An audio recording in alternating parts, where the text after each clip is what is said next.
I'm here today in Hampstead in London with Tony Parsons.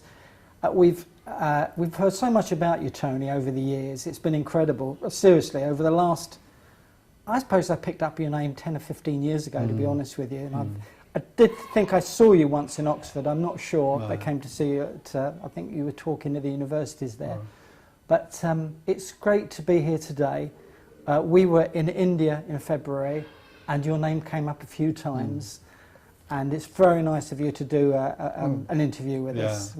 I said to John yesterday, Tony, that we've done lots of interviews, but it's going to feel really difficult probably to do an interview with you, because people, if they look at your website or they see what you're saying or your books, probably get the idea that there's no attainment, no one to get there, no one that could get there, and who is this person that could get there anyway, right?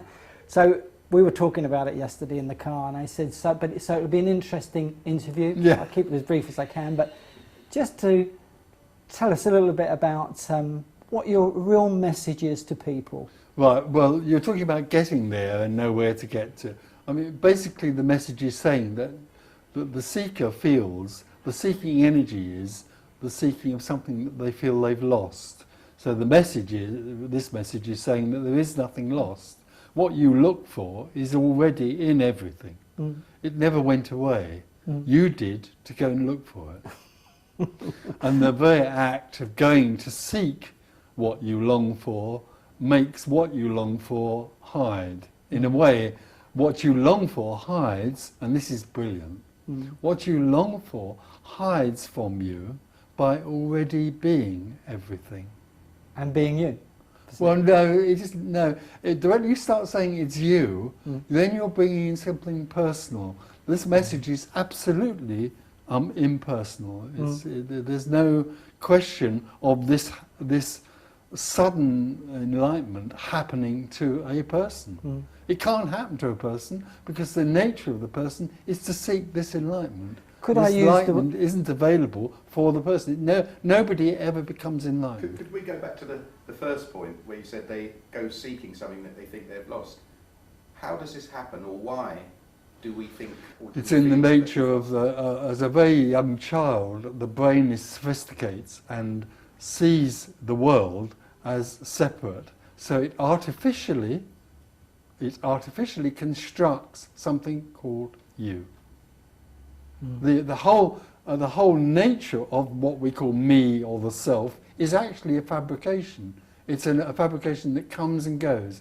It's an inconstant state. There isn't actually a me, you sitting there. You're not sitting there. You might feel you are, and then tonight there won't be anything in deep sleep, and then tomorrow morning you will wake up and think you are this person. There is no person. And the sudden collapse of that artificial construct is liberation. Could I use the words, or could the words be used, or you probably wouldn't use them, but could you use the words pure consciousness, or just spirit, or the one spirit that functions all things? No, there is no word. No word. There's no word that can describe this. It's indescribable because it's unknowable. Liberation is the end of that which knows it can call something something. Could I ask you then, Tony, in your life, this time round, if you want to put it that way, okay,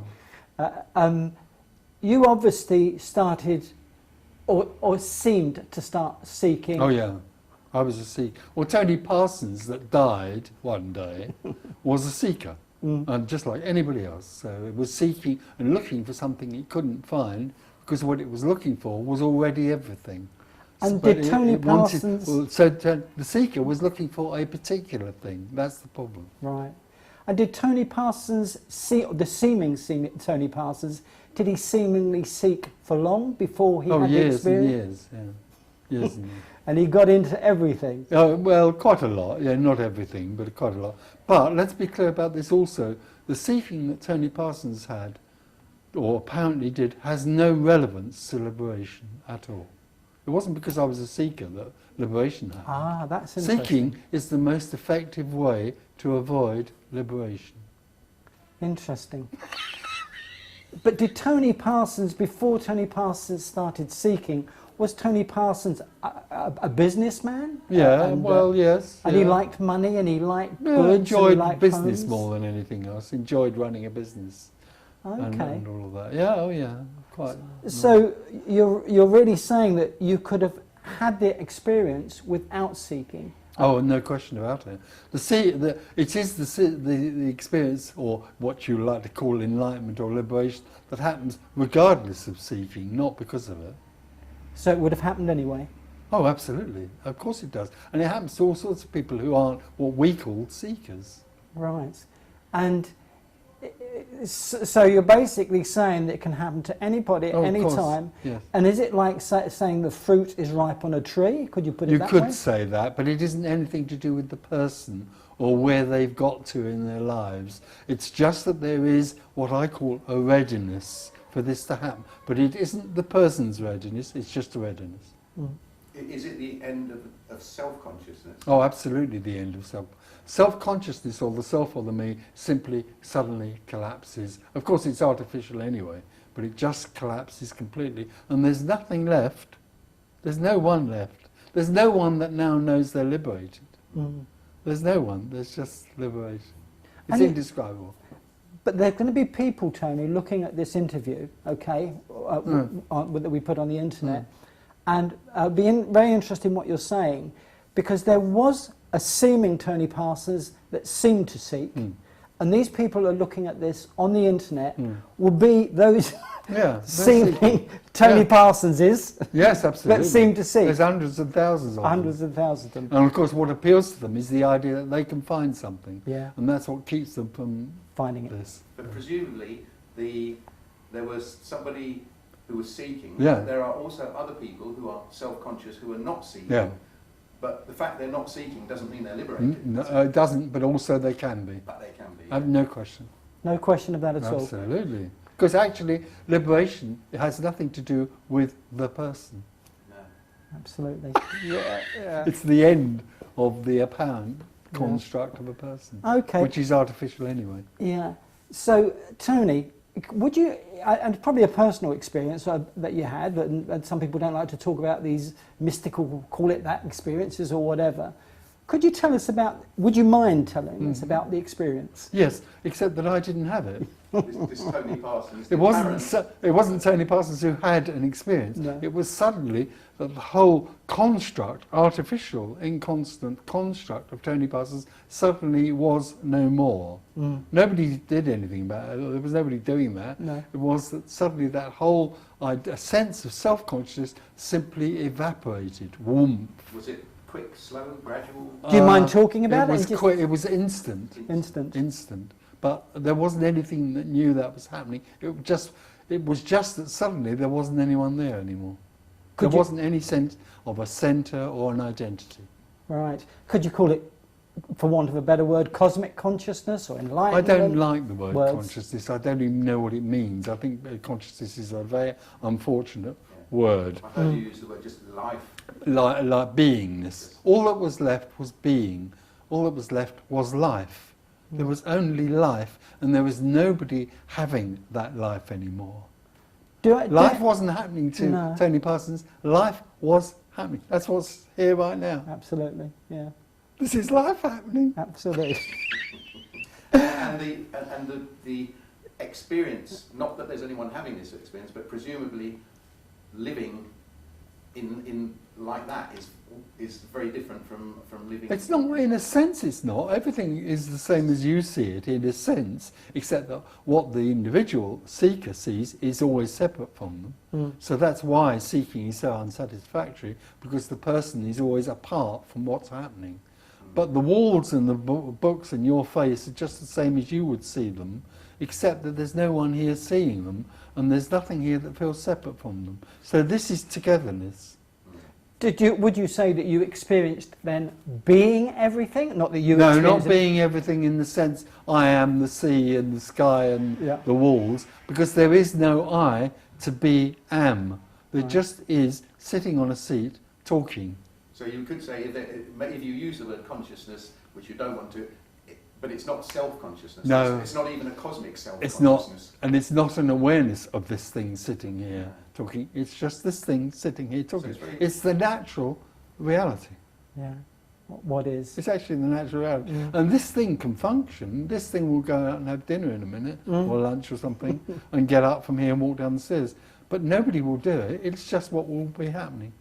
Is there an absence of anxiety? Oh yeah. And the things Well, that who's going to be anxious? Yeah. So if you had a message for anybody out there looking at this now, Tony, if you did, what would you say to them? There is no advice that can be given to the individual seeker, because the individual seeker will get hold of it and turn it into a formula. Yeah. The nearest I can get to it is come to see that all there is what's happening. All there is what's happening. And I've also said come to see, but there isn't anybody that can Come to see. All I can say is all there is life.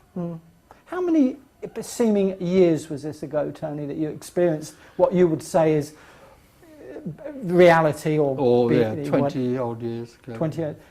Was it in a park? I heard you. No, that was when I was very young. That was only a glimpse. Right. Thereafter, I was still a seeker. This was up in Wiltshire when I was living on my own, more or less.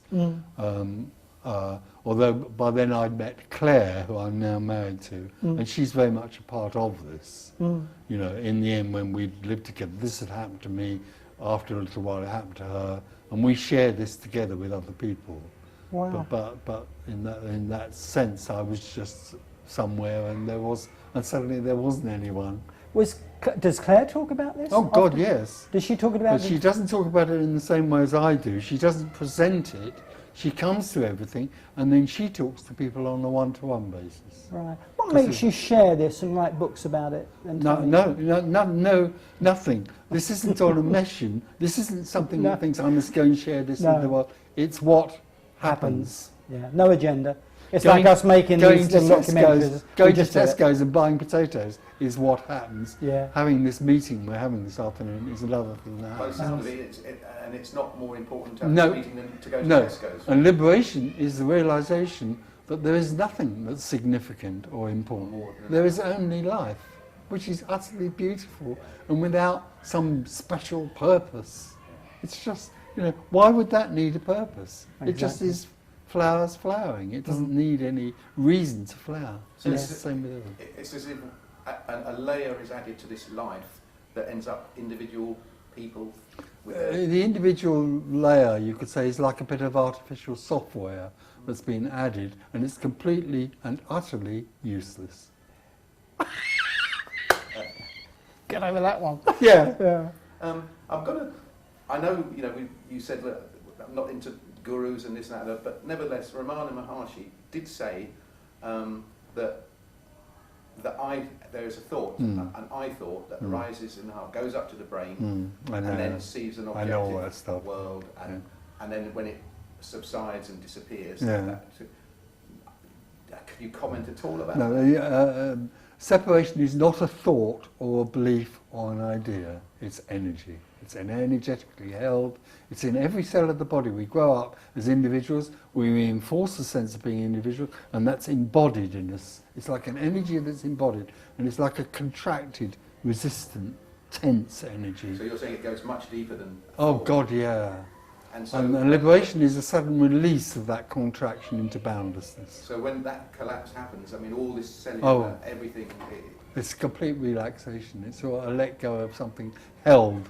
It's a let go of a held energy. Would you call it fearlessness, Tony? Fearlessness? There is fearlessness in it, but you can't describe it. The problem is you can't say this is one thing or another. It's not stillness or peace or fearlessness or anything. There's no way of describing it. Staying on the subject of the energetic sense in the cells of the body, when it collapses, can that be sometimes like a crisis? Yes, some people have quite a strong physical reaction and other people don't. This can be dead cool or it can be very dramatic. You can't ever say. Was it dramatic cool for you? Me. It was cool. I'm a cool guy. Because No, it was cool. Because you'd had the experience as a child, you say, partly. Yeah. As a child and when I was 21 there was already a recognition of this. This is going to... I'll say it though, Tony, because it's come to me to say. does it appear that the physical body, which isn't physical as we know, seems to have to be strong enough to hold this experience? I think there is a weaning that happens. My sense with most of the people, it's happening a great deal now, by the way. I give meetings all over, mainly Europe now. Yeah. It's happening a great deal all over the place now with people who come. Yeah. And there's no It's question interesting for you say me, that. basically, although it has happened suddenly and immediately with very few people, but it has at meetings, basically it seems to happen over a period of time, what we would think of time, and there's no question, there's a weaning back into freedom. Yeah. Back into what We're already not was. used to freedom. Yeah, absolutely. We're in a world that's... Well, I'll share this with you, Tony. We came to your meeting, this would be good for people to hear, maybe, for want of a better word. We came to your meeting last Sunday to obviously hear you speak before we asked you if you do this interview. And that evening I went back, and definitely something took place within me. Right. And then John phoned me on the Monday morning, I think it was the Monday morning, wasn't it, John? And he said, do you know I had a strange experience last night? I can't explain. And I had the same experience. Really, yeah. The only way I could describe it was almost like a vagueness, almost like can be, yeah. you know, I wasn't there. Vacantness, yeah. Where am whatever. I? Yeah, exactly. Yeah, it can be like that. So your energy, Yeah, or the I one can't energy, mine, it's absolutely, energy. yeah. The one energy, Yeah, or very whatever you want to powerful, call yeah. it, is very powerful. Yeah, it is. And you seem to share this energy, and you say it in words in the best way you can describe it, even though you say there's nobody that can get this. Just your energy alone seems to facilitate a happening. Would you say that? So it's not my energy No, at all. absolutely. It's a dynamic. Yeah. There's a dynamic about this message which is not held in normal messages. The normal teaching is telling you that you are a person who can get somewhere. That doesn't have this dynamic. This dynamic has a sort of, it can feel quite threatening actually, but it has a dynamic which is about impersonality. It's an impersonal dynamic. It doesn't recognise the person anymore. Oh, exactly. And that people sense that. They sense in these meetings that there's nobody there trying to sell them anything. Yes, yeah, I There's saw some that. sort of sense of something beyond everyone. Yeah. And that's the dynamic of, that's the energy of it. And there was quite a few people there last Sunday as well. Oh, there's usually an average around about 100 people. Yeah. It's interesting, Tony, because we've got a friend in America called Christakis, and he came across about, he says exactly the same in his own way as what you say. He also adds that he does it for fun. He enjoys doing it. No, this is not for fun. Okay. But I don't do it. There isn't anything here that does it for a reason. But already people must realise there's a passion about this. Yes, absolutely. It's so amazing, this message. You don't have a choice. No. No, exactly. It's That's it. yeah. That's exactly It's what just- Christakis said. He Yeah. shares it. Yeah. He's not a very good speaker, probably, but he writes it down, and he's got a Yeah. few books. And he does. But what I did notice was being around him. There was an incredible contentment and joy, if you want to put it that way. And we felt the same with you last Sunday. Yeah. So it's great. Contagious. It's contagious. It's like measles, I suppose. Like in Amsterdam, I'm known as the Terminator. Luckily, there's no. Because in a sense, it's like there's an energy that goes out that dissipates the whole sense of having an identity. So exactly. there's something very threatening about that for the Yeah. losing control and all that. But there's something also amazingly joyful about it. There's an amazing joy. And the other thing, if you came to our retreats or our meetings, is there's a huge humour. Wonderful. There's an amazing humour that comes out of this. A joy. Yeah, Yeah. absolutely. Do you do many talks, or do you go to America a lot? No, we don't get to America anymore. We're mainly in Europe, and I do a Okay. lot over the year. Yeah, the usual thing. Yeah, If you were asked to go to Retreat. America, would you go? Not necessarily now. I do think we feel that people need to come to this quite regularly. So we seem to work in Europe and in England, and that's What, Germany and France? Oh yeah, Amsterdam, Dublin. It's all on my website. All the retreats. Okay. We do residentials and everything. And what's the website again? I know It's called theopensecret.com. theopensecret.com. And it's got some good essays in there. And what's your latest book again? Oh, the most recent book, I'm not into books actually, No. nothing being everything. But the best way to hear this is on CDs. Mm. And you can now download CDs on the website.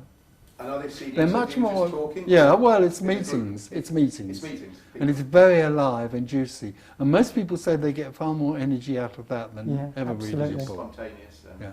Yeah, I can And- see that, and yeah. that's exactly what happened to us last Yeah, week with you. yeah. And There was, I felt in the meeting there was a... what because did you of the say s- to me, John, on the Sunday morning? well, on the Monday no, morning, I said rather? I knew why it worked Yeah. so well, because there was a completely uncompromising refusal to Oh, yeah. enter into the... Yeah. Personal self. Okay. Personal It's self. completely uncompromising. It was completely No. and that's what I picked up, is any Yeah. time anyone, even subconsciously, without realising was going that way, it would be cut No. off, cut off, cut off, and you just, after a while, everyone just settled with this idea that actually it was just... This.